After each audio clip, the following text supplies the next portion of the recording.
मानदेय बढ़ोतरी की खुशखबरी अब मिलने वाली है। जी हाँ, जैसा कि हमने अपनी एक वीडियो में बताया था कि विधानसभा चुनाव से पहले माननीय मुख्यमंत्री जी संविदा कर्मियों का मानदेय बढ़ा सकते हैं और जिसमें से हमने नाम लिए थे, अपनी आशा बहनों का नाम लिया था, आंगनबाड़ी कार्यकर्तियों के लिया था और रसोइयों का नाम लिया था कि इनका मानदेय बढ़ सकता है। और देखिए, अब लगभग ये तय सा हो गया है कि रसोइयों का मानदेय बढ़ने वाला है। अभी तक तो संभावना ये बता रहा है कि 1,000 रुपये की बढ़ोतरी हो सकती है। रसोइयों को अभी फ़िलहाल 2,000 रुपये प्रति माह मिलते हैं, 500 रुपये साल में मिलते हैं उनकी ड्रेस खरीदने के लिए और 400 रुपये एसएमसी खाते में आते हैं उनके हाथों के लिए ग्लव्स वगैरह खरीदने के लिए। लेकिन जो उनका मानदेय जो 2,000 रुपये इस समय वर्तमान में है, उसमें 1,000 रुपये की मानदेय बढ़ोतरी कर सकती है यूपी गवर्नमेंट। ये बात ऐसी नहीं, क्योंकि इसको लेके जो एमडीएम अथॉरिटी है उसने पूरा प्रस्ताव तैयार किया है। उच्च स्तरीय बैठक में इसको मंजूरी मिल चुकी है और अब जब ये शासन पर जाएगी तो इस पर मोहर लग जाएगी, पूरी उम्मीद है। क्योंकि पिछले 4 सालों से इन रसोइयों का 1 रुपया भी नहीं बढ़ा है। जी हाँ, शिक्षा मित्रों का मानदेय बढ़ गया है, अनुदेशकों का मानदेय बढ़ गया है और अभी शायद जल्द ही सबसे पहले रसोइयों का मानदेय बढ़ेगा। फिर उसके बाद हो सकता है कि आंगनबाड़ी और आशा बहनों के मानदेय बढ़ोतरी की भी तैयारी कर ली जाए, क्योंकि विधानसभा चुनाव से पहले ये तोहफे जरूर सभी संविदा कर्मियों को दिए जाएंगे। मानदेय बढ़ोतरी को लेके सभी की जो संभावनाएं बन रही हैं वो लगभग पूरी हो जाएंगी। तो ये अच्छी खबर है रसोइयों के लिए कि अब उनका मानदेय 1,000 रुपये बढ़ सकता है।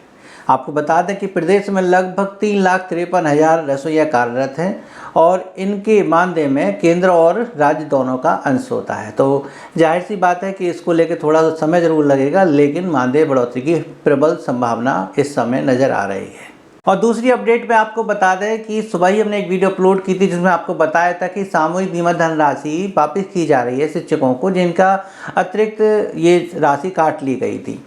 आपको इसमें और स्पष्ट कह दें कि 31 मार्च 2014 से पहले जो भी शिक्षक नियुक्त हुए हैं उनका तो अभी भी 87 रुपये मासिक कट रहा है, लेकिन 31 मार्च 2014 के बाद के जो भी शिक्षक हैं और उनका 87 रुपये जो है लगभग 1 सितंबर 2022 तक काटा गया। तो ये बीच का जो साल है, इतने सालों का एरियर अब उन शिक्षकों को वापस मिलेगा, क्योंकि सरकार ने ये जो कटौती की थी वो बीमा पॉलिसी बंद होने के बाद भी की थी।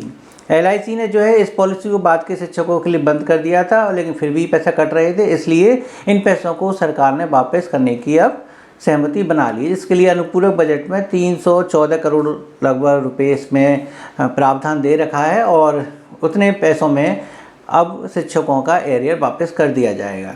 हमने जो अपडेट दी थी उसमें ये बताई थी कि इसमें फ़िलहाल जो सूचना मांगी जा रही है वो शिक्षक और शिक्षितर कर्मचारियों की मांगी जा रही है। शिक्षा मित्र जो अगस्त 2014 में पहला बैच उनका जो समायोजन हुआ था, उसके बाद मई में जो है सेकंड बैच जो है समायोजित हुआ था, इनका जो एरियर है वो शायद अभी ऐसे संज्ञान में नहीं आ रहा है। लेकिन हम फिर कहेंगे कि शिक्षक 2014 के बाद वो भी बने थे और उन्होंने भी 2 और 3 साल जो है शिक्षक पद पर सेवा दी थी और उनके वेतन से ये 87 रुपये कटे थे। तो इसको लेके अगर अलग से आप बात करेंगे तो इस पर भी आगे कोई कार्रवाई हो सकती है, लेकिन ये अब लड़ाई आपकी अपनी होगी। आपको अपने स्तर से अधिकारियों से मिलना होगा, उच्च स्तर से बात करनी होगी, तब जाके कुछ हो पाएगा। लेकिन फ़िलहाल ये तय है कि जो एरियर आएगा वो केवल शिक्षकों का और शिक्षणेतर कर्मचारियों का आएगा। तो सामूहिक बीमा धनराशि को लेके ये स्थिति अब क्लियर हो गई है।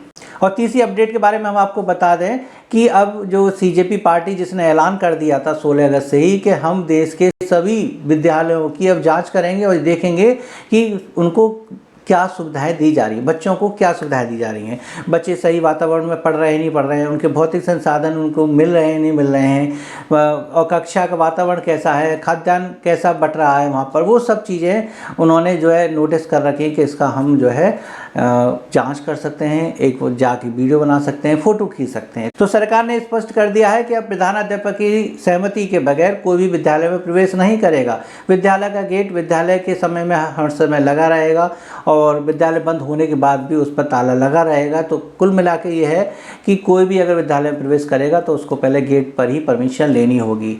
बाकी किसी भी यूट्यूबर को विद्यालय में प्रवेश करने पर पूर्ण रूप से बैन लगा दिया है। कोई भी यूट्यूबर विद्यालय में ऐसी वीडियो रिकॉर्डिंग ना करे और ना ही करने की उसे अनुमति दी जाएगी। और अब बात करें एक और अगली अपडेट को लेके, और ये अपडेट है आपकी सोशल मीडिया पर फॉलोवर्स बढ़ाने की। जी हाँ, आप जानते हैं कि दिल्ली के जंतर मंतर पर एक विशाल धरना हुआ। किनका? जैन जी का। सब लोग परिचित हैं। जैन जी कौन होते हैं? जैन जी सब जानते हैं कि आज के वो युवा हैं जो सोशल मीडिया पर सबसे ज़्यादा एक्टिव रहते हैं, और सोशल मीडिया की पावर शायद उन्होंने ही इस्तेमाल की और दिल्ली के जंतर मंतर के धरने को इतना विशाल किया, और उनका सफल भी हुआ।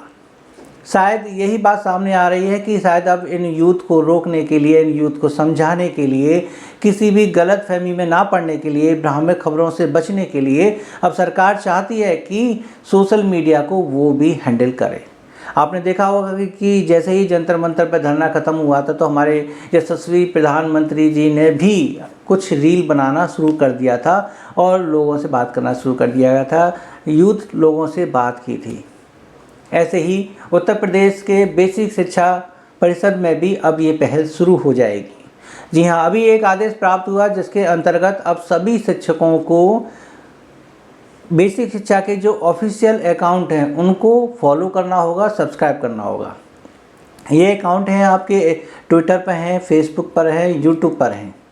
ये सभी आपको फॉलो करने होंगे और सब्सक्राइब करने होंगे, क्योंकि ये वो ऑफिशियल अकाउंट हैं जहां पर विभाग से संबंधित जानकारी दी जाती है। साथ ही साथ उन्होंने ये भी कहा है कि अच्छी अच्छी चीज़ों को वहाँ पर प्रमोट किया जाएगा ताकि लोग उसको देख के इंस्पायर हों, लोगों में इनोवेशन का आइडिया आए और बेहतर विकास हो सके, बेहतर सोच बन सके शिक्षकों की कि ऐसे ऐसे और स्कूल हैं जहाँ पर इतने अच्छे कार्य हो रहे हैं। तो इस सोशल मीडिया हैंडल को और आगे बढ़ाने की बात कही गई है। 7.5 लाख फॉलोवर्स बनाने का लक्ष्य रखा गया है।